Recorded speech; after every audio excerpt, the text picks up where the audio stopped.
Алла баршамыздың өмірімізді осы сүренің соңындағы нәрсемен аяқтауын, бір-бірімізді танысақ та танымасақ та тілеп жүрейік. Бір-бірімізге осындай дәрежеде көмектесейік. Өйткені бұл ең соңғы концовка.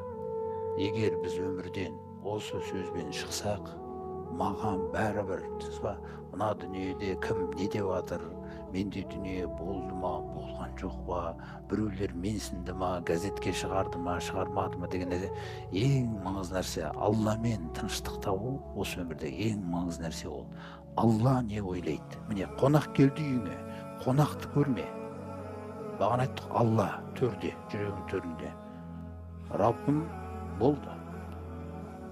Әркімге Алламен қара. Қасыңа келген адам біреу айқайлап жатса да, Алламен бірге қара оған. Алласыз еш нәрсемен таныспа. Алласыз ешбір жұмыста келісімге отырма. Алламен ақылдасып алмай, өйткені алдап кететін нәрселер де бар. Алламен тыныштық. Мен онымен жүрсем бірге, жүрегім тыныштық табады.